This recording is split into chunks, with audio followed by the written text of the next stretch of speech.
total del agua dulce del planeta, solo al 0,3% se puede acceder fácilmente?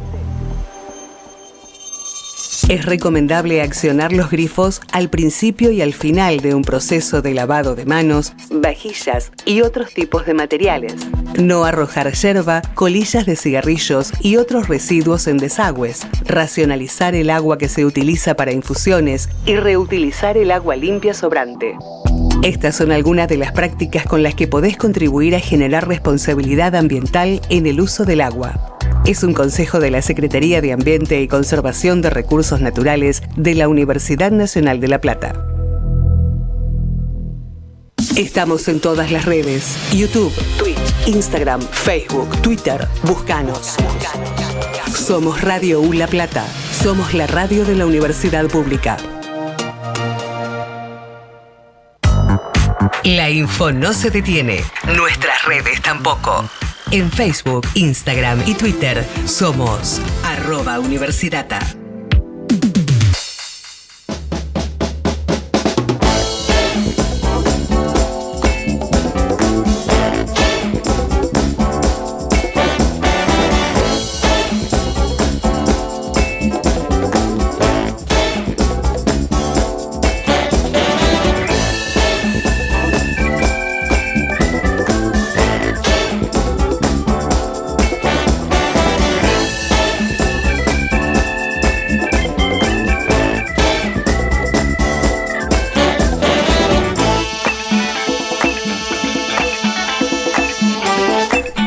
Bueno, con la lluvia, con el temporal, hay que agradecerle doblemente. Está en nuestros estudios Gabriel Merino, investigador del CONICET, docente de la UNLP, que viene de viaje, ya nos va a contar. Primero, gracias nuevamente por estar acá con este día, ¿no? Así que... un gusto, Carlos, Lu. Un gustazo, como siempre, poder visitar acá estos estudios. Bueno, renovamos el mate. Y este programón. Gracias. Renovamos el mate. Me decías... porque te seguimos en las redes y esto, intentamos comunicarnos. Estuviste en Rusia, pero 2 veces. ¿Estuviste en 3 meses? Sí, porque estuve a fin de noviembre y principio de diciembre, 2 semanas, ahí con varias actividades académicas. Un foro sobre lo que ellos llaman World Majorities, mayorías mundiales. Es como un espacio que articula gente de todo el mundo, sobre todo mucho de Asia y de África. O sea, algo que ves mucho cuando vas a Rusia o a esos otros países por fuera del occidente geopolítico, ¿no? Pasa un poco también en otros lugares, es que hay mucho de este nuevo mundo que se está construyendo con mucho protagonismo asiático y africano. Entonces, yo en esa oportunidad estuve en 4 eventos, y en los 4 eventos que estuve, en 3 tuve que exponer, y bueno, así, mucha heterogeneidad, muchas de otras gentes de otras latitudes, de la India, de Irán, de Emiratos Árabes, de Egipto. Que eso no se daba, decís vos, o sea, Nigeria, que se daba. Nosotros no estamos acostumbrados, claro, a todo eso. Y ahora que se llama justamente Foro de la Multipolaridad. También, bueno, el propio título lo indica, ¿no? Es discutir este mundo multipolar o relativamente multipolar que se está construyendo frente al viejo mundo unipolar. ¿Y qué implica?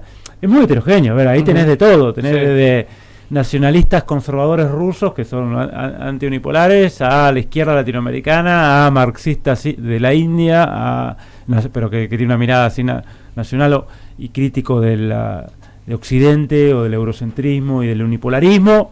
O sea, hay de todo, pero es lo lindo, ¿no? La heterogeneidad de este mundo multipolar que está en marcha y que nosotros, eso también me dio la sensación, estamos medio metidos en un frasco, con muchas mediaciones del occidente geopolítico en nuestra cabeza, si miramos el mundo todavía a través de ese prisma, y también una coyuntura política muy particular, donde Argentina va un poco en contra de las tendencias fundamentales que estamos viendo en el mundo. Entonces estamos medio en un frasco, y claro, cuando vas a cuando salís de ese frasco, ves todo otro mundo que uno lo tiene desde la información, pero lo ves como en marcha desde la realidad.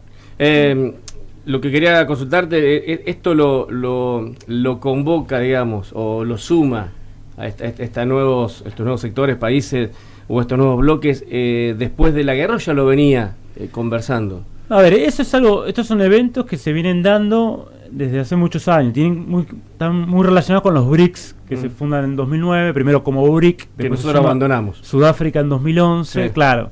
Y eso viene creciendo con este concepto de multipolaridad, que de hecho fue un poco una creación de China, Rusia, países de Asia Central, ya a fines de los años 90. Este concepto, bueno, un famoso diplomático, intelectual, se llama Primakov, que fue uno de los que acuñó esta idea de avanzar hacia un mundo multipolar. Entonces es algo que viene. Ahora, lo que se aceleró enormemente es con esta idea del BRICS Plus, o sea, un BRICS extendido, ¿no? Que ahora se sumó que, bueno, Argentina rechazó la invitación. Rarísimo lo de Argentina, porque había insistido, había militado Argentina para entrar en ese bloque. Y una fila que quedó afuera. Que una vez que, que está adentro, que aparte un montón quedaron afuera, por lo menos de esta primera invitación, que creo que ahí hay mucha insistencia de Brasil y de China para que Argentina entre, y por eso nos habían mandado la invitación. Bueno, la rechazamos. Pero bueno, ahora se acaban de sumar en esta primera oleada Arabia Saudita, Irán, Emiratos Árabes Unidos, Egipto y Etiopía. Entonces ahí, fíjate, se suma fuerte Medio Oriente.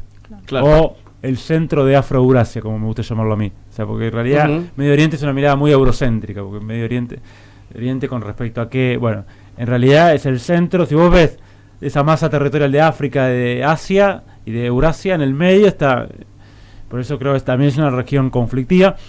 Pero se mete dentro de los BRICS el Islam, eso es claro, en sus dos vertientes, chiita, ¿no? En su versión iraní, y sunita en su versión de Arabia Saudita y otros países árabes. Bueno, se mete también el pueblo persa, los árabes, se mete Etiopía, país clave de África, nunca fue conquistado, fue el segundo país cristiano, después de Armenia, estoy hablando de varios siglos atrás, ¿no? Entonces tiene una impronta ahí cultural importante en África. Nada, está avanzando eso. Y hay muchos, bueno, México se quiere meter, Nigeria se quiere meter, Indonesia está en camino. Y bueno, es parte de ese mundo multipolar que se está desarrollando. Y lo que hacen estos foros es juntar intelectuales, pensadores, académicos, para discutir estos temas. Es muy pronto decir, porque lo veníamos charlando, cada vez que charlamos telefónicamente con vos, digo, y bueno, incluso hasta el Papa hace horas dijo, creo que fue el último domingo, ¿no? Que dijo, acá debería haber una bandera blanca, y después empezar a charlar. Bandera blanca no es rendición, dijo, ¿no? Pero Ucrania debe terminar con esto. ¿Se entra en la fase final ya o no? O tantas veces que se dijo esto y después... porque además vemos como muchas grandes potencias que apoyaban desde lo económico con armas, y como que ahora están replanteando, y por eso Ucrania sale a decir no tengo armas, no tengo más nada, no llega lo prometido. Sí, bueno, varias cuestiones. Hay, claro, Ucrania o las fuerzas pro-occidentales de Ucrania, porque después están las prorrusas de Ucrania, que es donde se asienta Moscú, ¿no? Sí. Las fuerzas pro-occidentales están en un problema grave porque tienen un problema de abastecimiento de la OTAN, una OTAN que se quedó sin municiones para este tipo de guerra tan desgastante, frente a una Rusia que tiene a pleno el complejo industrial militar, que fue subestimado en su momento. Occidente subestimó esa fortaleza rusa.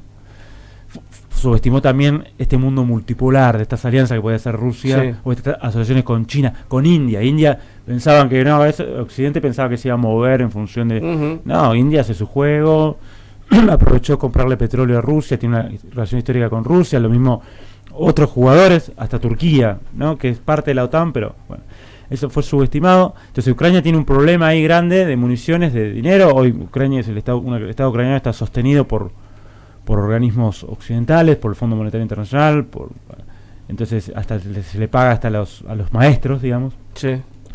Pero no tiene suficiente armamento, tampoco lo tienen los arsenales de la OTAN. Sobre eso encima hay una discusión dentro de Occidente si seguir financiando o no. Sí. Y que cada vez tiene una idea, ¿no? de no financiar. O sea, ese es un problema. Después de eso hay otros temas que me parece fundamentales. Ucrania se empieza a quedar sin gente que quiera combatir. Incluso se le va el comandante en jefe de las Fuerzas Armadas. O sea, eso habla de otro problema. Tiene una interna muy fuerte de gobierno, con un Zelensky ya muy deslegitimado. A ver, lo que pasa es que... Zelensky, que además estuvo en los Oscars, digamos, empezó así, que bueno, cuando el mundo le abría las puertas, pero claro, todo eso sirvió para una campaña. Y me parece que, corregime, ¿no? Pero apostaban firmemente, incluso creo que desde Estados Unidos o grandes potencias, a la caída de Putin, que no se dio. Claro, hay un informe de la Rand Corporation asociada al complejo industrial militar del Pentágono, un think tank, un tanque de pensamiento, pero que es muy asociado, muy comprometido en la Guerra Fría, RAND, la corporación RAND, R-A-N-D, un informe que incluso está público en internet, que ellos dicen hay que desequilibrar y extender a Rusia. Claro. Para desequilibrar y extender a Rusia hay que incentivar, esto es un informe de 2019, hay que profundizar el conflicto en Ucrania. Uh-huh. Que ahí tenga que hacer un desgaste Rusia y hay que tirarle un arsenal de sanciones económicas para que colapse la economía rusa. Claro. El problema es que ninguna de las dos cosas pasaron. O sea, al principio parecía que sí, o Occidente estaba envalentonado, bueno, sí, acá Rusia se está sobreextendiendo, se está desequilibrando, se está estresando, en un momento o puede colapsar o puede tener una derrota estratégica. No está sucediendo y está sucediendo lo contrario.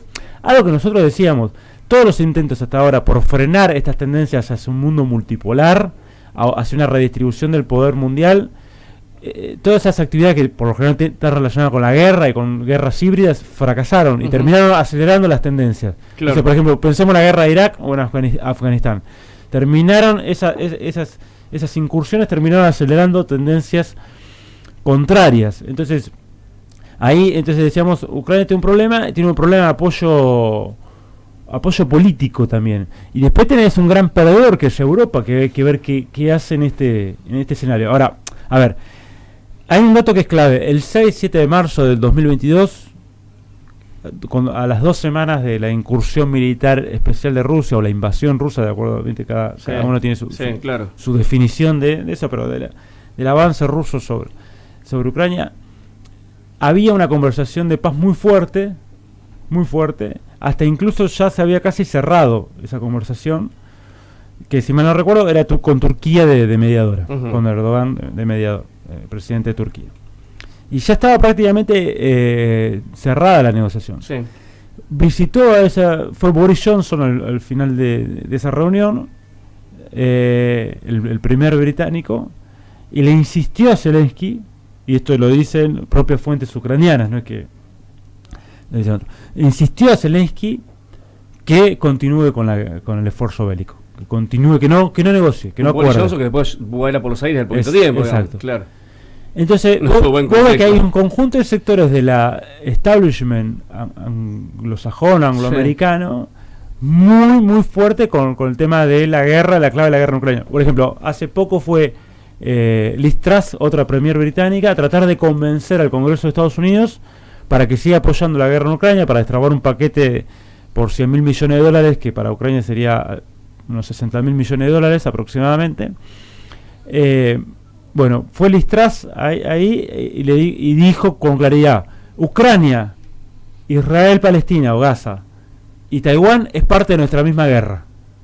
Como diciendo, esto es un imperativo, dijo, es un imperativo estratégico estar ahí. Porque ahí en realidad lo que se enfrenta es enfrentar a Rusia en un lugar, es enfrentar a Irán, pero también a toda otra configuración de poder en Medio Oriente, con una Arabia Saudita ya mirando más hacia China, a este mundo multipolar. Eso está cambiando aceleradamente, lo mismo Egipto y otros, y es ir contra China. Entonces hay otra guerra más de fondo, y las fuerzas ucranianas prooccidentales fueron como comprometidas en otra guerra más de fondo. Sí. El tema es que ahora hay un costo brutal para Ucrania y un occidente que está diciendo, bueno, ahora no sé si te voy a seguir apoyando porque ya no es tan conveniente. Algo veníamos charlando también y algo mencionaste recién, pero viene siendo fundamental en este momento la neutralidad de China. Sí, es una neutralidad activa, no es una neutralidad pasiva. ¿Qué quiere decir una neutralidad activa? Por ejemplo, siempre fue muy clara en llamar a la paz, propuso un plan de 10 puntos China para acordar la paz en Ucrania, pero a su vez no se dejó presionar para ir a guerra económica contra Rusia. Eso es un principio de los BRICS igualmente. Los BRICS tienen como un principio fundamental que la guerra económica no sea utilizada como un instrumento de presión sobre otros países. Claro. O sea, guerra económica, ya sea el bloqueo a Cuba, sí, las sanciones a Venezuela, las sanciones a Irán, O sea, todos los BRICS, o sea, Brasil, China, India, Rusia, Sudáfrica, lo que se suman, digamos, ahí hay un principio. Entonces China también no cedió a la guerra económica, con lo cual esa asociación estratégica con Rusia se mantuvo muy fuerte. Lo cual además significa que China tiene respaldo, digamos, ¿no? Si lo hizo es porque puede, y demostrando también su fortaleza. Muestra su fortaleza, muestra que o sea, que lo que se muestra en toda esta cuestión es que viene Occidente, el G7, y dice, vos tenés que hacer esto. Y el otro le dice, no. Claro. Entonces, no, te voy a tirar con todas las presiones, claro, con distintos instrumentos que yo tengo de poder. Y le dice, bueno, tiralos. Y se la banca. Entonces, más allá que estés de un lado o del otro, o sea, por ahí tenés un corazoncito de un lado, corazoncito del otro más neutral, mirando desde el sur. Pero no importa, lo que vos tenés que, como analista, tenés que reconocer esa situación, que el otro tiene capacidad de enfrentar a Occidente y enfrentarlo exitosamente. Y el Occidente geopolítico, conducido por el establishment anglosajón, anglo-estadounidense,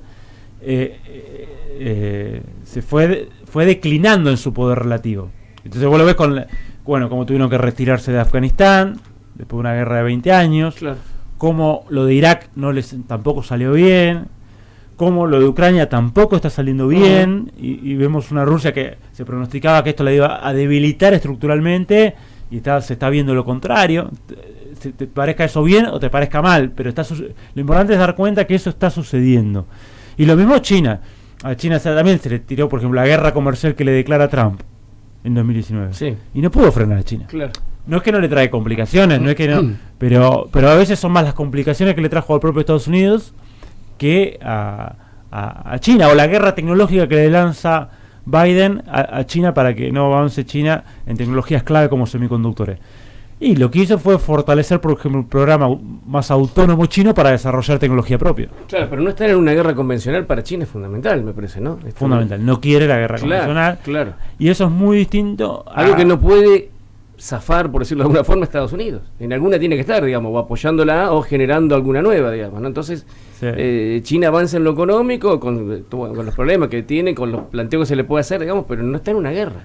No, ni quiere y no tiene una estrategia de poder asociada a la guerra, por el contrario. Y eso lo diferencia mucho también en el sistema mundo moderno occidental, la disputa de potencias occidentales tiene como lógica la guerra. Sí. O sea, fíjate, cada vez que, no sé, hay una disputa de hegemonía entre Francia e Inglaterra y un declive de viejos imperios como español, portugués, guerra. Todas las guerras napoleónicas. Tenés ascenso de nuevas potencias como Alemania, Italia, ¿no? Bueno, Primera Guerra Mundial, Segunda Guerra Mundial. China, por el contrario, dice no queremos la guerra, tiene otra concepción del poder y a su vez hay una guerra híbrida en curso atrás, que es esto, guerra tecnológica, guerra económica a través de sanciones, ciberguerra, guerra en territorios puntuales, como estos que estamos describiendo.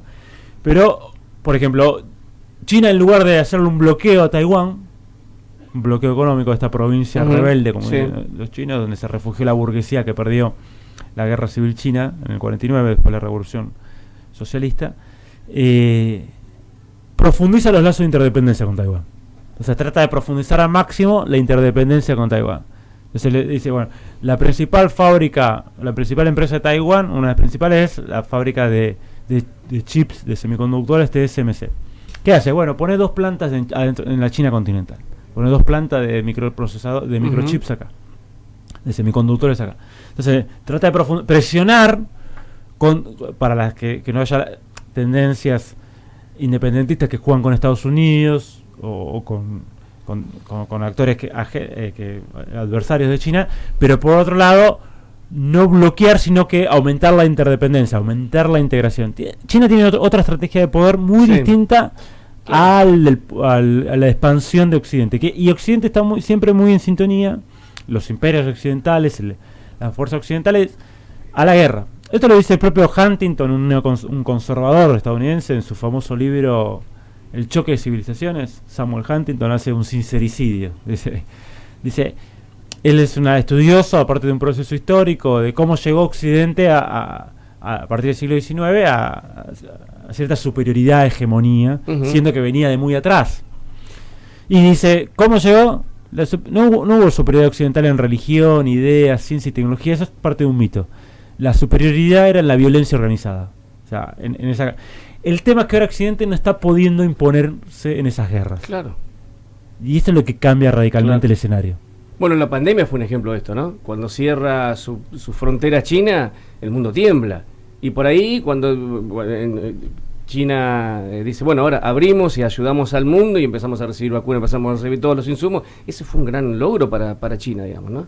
Y la pandemia para mí aceleró un montón de tendencias de esta transición de poder mundial. Porque ahí fueron todos, digamos. El declive de Occidente frente al ascenso de Asia Indo-Pacífico fue claro, como se aceleró a partir de ahí. Claro. Lo ves en tasas de crecimiento, lo ves en capacidades en términos infraestructurales, de cómo encarar el tema pandemia y otras cosas. Bueno, un montón de... Eso se vio.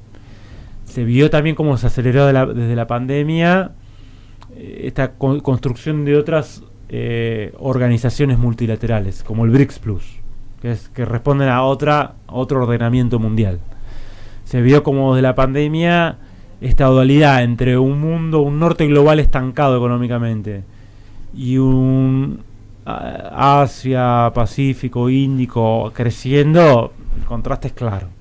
O sea, entonces, sí, se aceleraron un montón de cosas post pandemia y bueno, es claro también en eso cómo se aceleró el poder relativo de China contundentemente. Vuelvo un poquito al tema de guerra, bueno, la invasión o como se llame. Digo, estamos en los últimos días, porque lo que se ve ahora es, por lo pronto las últimas noticias son ataques con dron. Parece que lo que quiere herir es lo que se puede ver, más allá de que no genere mucho daño o algo, pero bueno, es lo que hace Ucrania y se lo ve mucho más tranquila a Rusia, a lo mejor lo que todos dicen en la etapa final, digamos, ¿no? ¿Será la etapa final? ¿Es un paso previo? Es una gran pregunta, la verdad que no tengo una respuesta porque eso depende de la voluntad de los actores. Claro. Hoy lo que se ve sí es que Rusia está triunfando en algunos de sus objetivos fundamentales, no en todos, también tuvo sus costos, pero está avanzando territorialmente. Hubo 3 o 4 puntos claves que logró un triunfo en el último año, que fue Bakhmut, Marinka y Avdiivka, 3 puntos claves en el Donbass, que es la gran región en disputa, cuyo conflicto empieza bélico en 2014, en 2022. Claro. O sea, ahí se insurreccionan, ¿no?, estas repúblicas prorrusas. Entonces, bueno, hay que ver, Rusia está avanzando, Rusia va a reclamar en toda mesa de negociación que por lo menos estos 4 oblasts ligados a la cultura rusa, a la religión ortodoxa, más prorrusos, o sea, que es en realidad 5, o sea, Crimea, pero estos 4 oblasts / provincias ya tenga que aceptar Ucrania que pasan del lado ruso. Hay que ver, lo que pasa es que hay otros 4 provincias más que son parte de la tradición rusa, de la cultura rusa. Hay que ver qué pasa con esos otros 4 que quedarían. Esa es una incógnita que se negocia en esos casos. ¿Los tiene que negociar Rusia o pueden a lo mejor esas provincias pasar y decir, bueno, ya que estamos? También es una incógnita. Es una incógnita. En su momento, por ejemplo, en Kharkov, cuando se insurreccionaron también, fueron reprimidas por el gobierno de Kiev en 2014. Sí. O sea, lograron reprimir ese movimiento. No así, o no lograron contener ese movimiento en Donetsk y Lugansk. Hay que ver qué pasa entonces en Kharkov, qué pasa en Odessa. Entonces eso es una cuestión importante. A ver, el tema es que hoy Rusia está fuerte, se va a pedir bastante. Hay que ver qué está dispuesto a ceder o no Estados Unidos, que es Estados Unidos e Inglaterra, que son los actores claves en este cuestión. El Papa Francisco dijo, bueno, aceptemos que Ucrania perdió, porque si no, esto va a ser una carnicería peor, evitemos eso. Negociemos ahora, porque también le va a convenir a Ucrania negociar ahora y no en una situación más catastrófica, que se quede sin personal, se quede sin reposición en el frente, que se quede sin municiones. O sea, va a ser una situación mucho peor. Ahí Rusia va a avanzar mucho más y va a consolidar. Y una situación interna que puede empeorar también desde lo político, de lo social. Encima hay una interna muy fuerte, ya se está pensando en una Ucrania post-Zelensky. De hecho, con Zelensky es muy difícil negociar esta cuestión, la paz, porque fue la cabeza o la imagen de la guerra, y es muy difícil ver qué pasa. A ver, incluso Zelensky tendría que haber ido a elecciones ahora. Claro. Se postergaron, porque cumpliría su mandato presidencial. A lo mejor hubiese ido si la situación estaba mejor. Claro. Incluso se peleó con Zaluzny, con el jefe de las Fuerzas Armadas. El que pusieron en su reemplazo, para mí, tiene capacidades menores que el que estaba. Zaluzny, para mí, es una tarea, para lo que tenía y para las condiciones que estaba, es una tarea más que correcta, digamos. Pero bueno, por cuestiones políticas, hubo una pelea ahí. Era mucho más realista Zaluzny. Bueno, son detalles, ¿no? Pero está en una situación. Para mí, por eso, el Papa Francisco dice: es el momento de la paz, es el momento. Bandera blanca le está diciendo: no te voy a decir derrota. Claro, lo dice claro. Para decir, bueno, es una negociación, pero es bandera blanca. Sí. Como diciendo, dejamos ese escenario ahí. Pero bueno, no sé si se lo ha escuchado. Hoy todos salieron a criticar el establishment, tanto de Ucrania o anglosajón y de Occidente geopolítico, salió a criticar las palabras del Papa. Pero creo que el Papa está viendo también que hay movimientos políticos por abajo, que hay muchos sectores que están diciendo, arreglemos de alguna manera esto. Sí, el Vaticano no hubiese salido a decir esto sin información calificada. Digamos, y hay un desgaste. Claro. Aparte porque si lo quiere decir de otra forma, dicen oremos para que la paz. Bueno, sabemos cómo la Iglesia Católica lo hace. Digamos, sale a pedir como jefe de Estado, más que nada decir, bueno, se terminó. ¿Cuánto van a aguantar? Claro. Porque aparte, vos lo que ves es que los rusos, como le ha pasado en otros conflictos, empiezan con cierta debilidad, una vez que se adapta, aprenden el proceso, ponen en marcha su fortaleza y se vuelven una cosa, o sea, adquieren cada vez más fuerza. Entonces vos lo que vas viendo es que Rusia tiene cada vez más fuerza y las fuerzas prooccidentales ahí, las fuerzas ucranianas tienen menos, salvo que, y esto ya sería así un escenario catastrófico de guerra total, avancemos en la tesis de Macron, que yo quiero creer que lo dijo también debilitado con interna, como una forma de jugar más en la retórica, que es mandemos fuerzas de la OTAN directamente, o sea, vayamos a una guerra directa con Rusia, en vez de esta guerra que todavía sigue siendo híbrida e indirecta. Sería una locura, una guerra convencional, OTAN versus Rusia, que es, listo, vamos. En vez de ser esta guerra mundial híbrida y fragmentada, vamos directamente a la tercera guerra mundial convencional. Ya consolidado. Eso obliga a China a una posición, a Irán. O sea, porque vos si va directamente fuerza francesa. A ver, ya hay gente de las Fuerzas Armadas francesas, inglesas y estadounidenses en terreno ucraniano, entrenando fuerza, planificando operaciones, lanzando misiles, haciendo inteligencia. Pero muchos no de estos ataques tropas a la flota del Mar Negro ruso son hechas por los ingleses. O sea, la planificación de la cuestión. O sea, pero otra cosa es ir a pelear a la trinchera y poner un batallón. Sí. Y volver cadáveres y cadáveres. Sí, porque eso es otra vez. Bueno, los rusos, ¿qué es lo que ven ellos de esto? Bueno, cada vez que hay transición de poder, desde Europa o desde Occidente se avanza hacia mi frontera. Lo hizo Napoleón en su momento, lo hizo Alemania en su momento. Ahora lo quieren hacer ustedes. Digo el relato, la visión rusa, no la narrativa rusa. Entonces, yo voy a una guerra existencial. Una guerra existencial para Rusia, porque pudo haber dejado de existir tanto, o por lo menos en sus configuraciones, como la conocemos en la invasión francesa, como las alemanas, implica, yo voy a usar armamento nuclear. Y esto vamos a ir, o sea, inevitablemente eso es una escalada nuclear. Entonces ahí estamos ante un abismo civilizatorio que en alguna medida estamos, ¿no? En parte parados pero bueno, es jugar, digamos, ¿no? Ya al límite. Creo que lo que dijo Macron lo dice más con otro objetivo más de fondo que está impulsando Macron, que es armar unas fuerzas armadas europeas. También pensaba que hay un plazo para Rusia para recuperarse, porque se vienen las elecciones en Estados Unidos con una vuelta de Trump también, ¿no? Sí, y un Trump que apuesta a otros conflictos más que el ucraniano. O sea, ahí hay una fractura en Estados Unidos y en Occidente que es clara, y las fuerzas nacionalistas, las fuerzas americanistas, continentalistas, o sea, los que no son globalistas apuestan a... Sí, creo que un Trump apostaría mucho más a un conflicto en Medio Oriente y a un posible enfrentamiento con Irán directo. Claro. Envalentonando un gran Israel. Digo porque es una línea que puede ocurrir.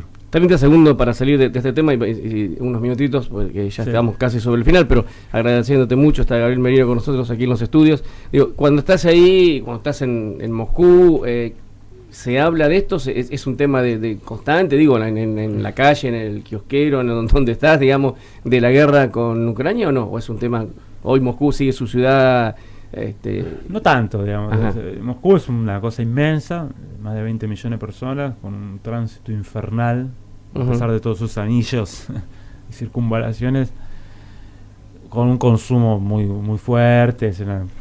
No te das cuenta que que hay guerra. Claro. Está en los medios presentes, pero tampoco, como no hay movilización de gente, porque en realidad es por contratos, entonces el que quiere ir va de voluntario y bueno, recibe un sueldo que es bueno, digamos. Entonces tampoco hay movilización forzada de gente, la gente no es familia, no va a la guerra, van de otros sectores, de otras poblaciones, o van los más convencidos. Sí es un tema de discusión. Nosotros tenemos una imagen, ¿no?, de una Rusia que no se discute nada, ¿no? Esa imagen que tenemos de Occidente es como una cuestión de una autocracia, digamos, congelada.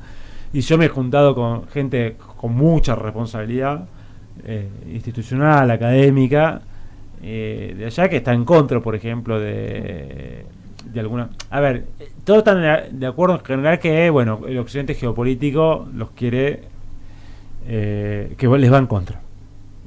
Digamos que no pueden soportar una Rusia fuerte. Eso están como todos medio de acuerdo. Pero hay muchas diferencias en cómo hacer. Incluso hay otros muchos, que eso me llamó la atención. Putin es un moderado.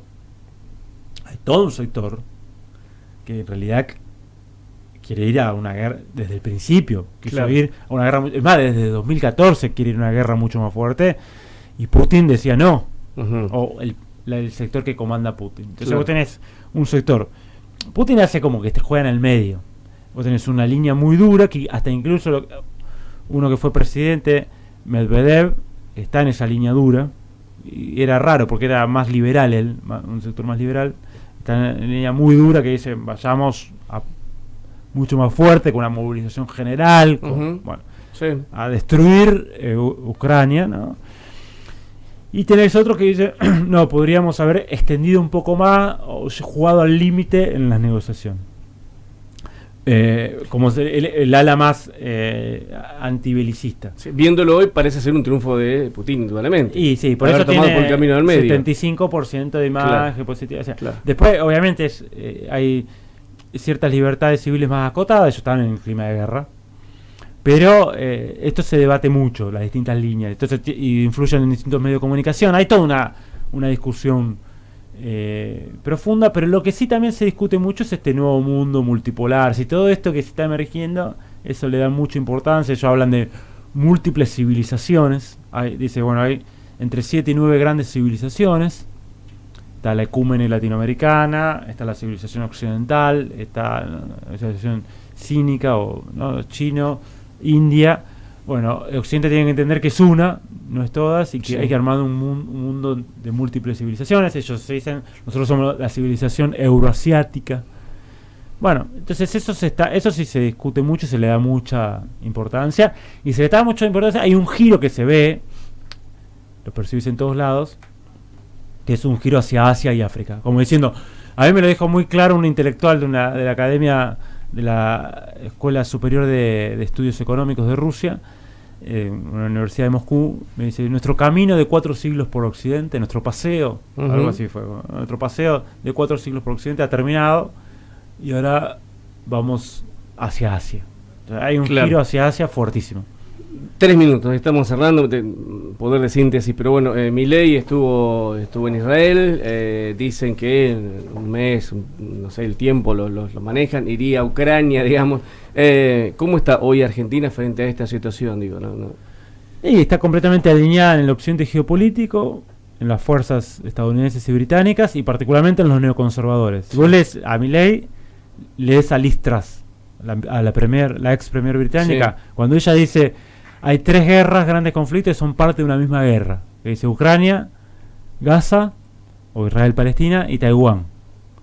Y que es un imperativo estratégico para nosotros jugar en las 3 guerras. Y vos ves que Milei juega en las 3 guerras alineado ahí. O sea, vino Zelensky a la Argentina, le dio material bélico y también jugó con gestos muy fuertes de apoyo. Lo mismo hizo que ahí se diferencia de Trump, del trumpismo, porque ahí, por eso te das cuenta que más que converge más con los neoconservadores que fueron parte del gobierno de Trump, pero no con el trumpismo puro. ¿Habrán llegado esos helicópteros que se envió a nuestro país? No sé, sabemos, ¿no? Porque van desguazados, ¿viste? Claro, con material de repuesto, sobre todo los necesitan.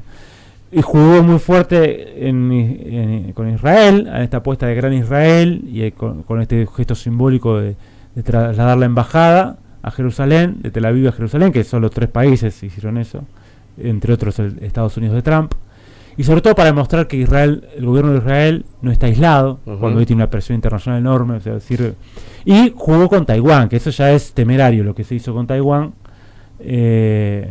porque nuestro segundo socio comercial principal es China. China hoy es un gigante del mundo.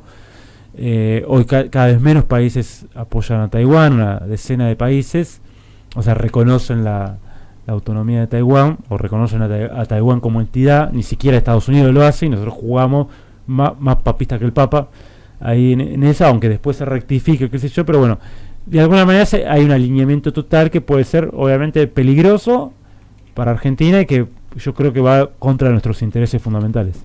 Gabriel, gracias como siempre. ¿Algo para recomendar de lo que has escrito? ¿Algo nuevo? ¿Algo donde seguirte? Ahí estoy publicando algunos artículos, que publiqué 2 ya. Uno sobre Guerra Mundial Híbrida, o estos últimos acontecimientos de la Guerra Mundial Híbrida, y otro sobre BRICS Plus en la página Tectónicos. Tectónicos, las 2 veces con K, Tectónicos. En parte hay grandes colegas que participan: Telma Luzani, Leandro Morgenfeld, Gustavo NG, Néstor Restivo, etcétera, etcétera.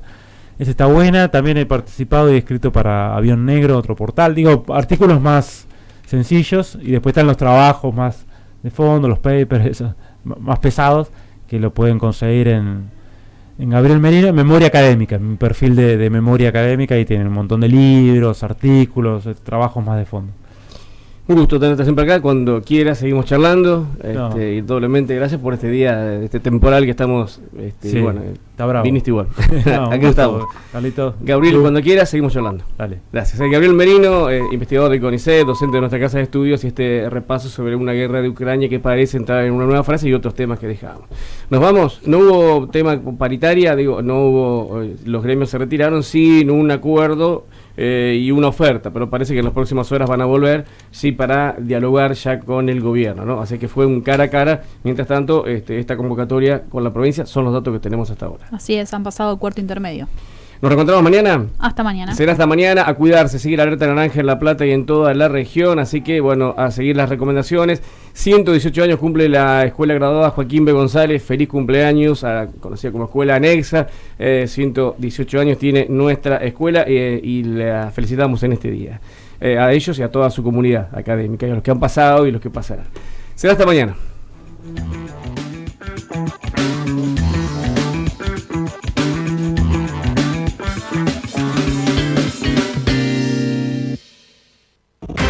Radio Universidad de La Plata, AM 1390. Servicio informativo.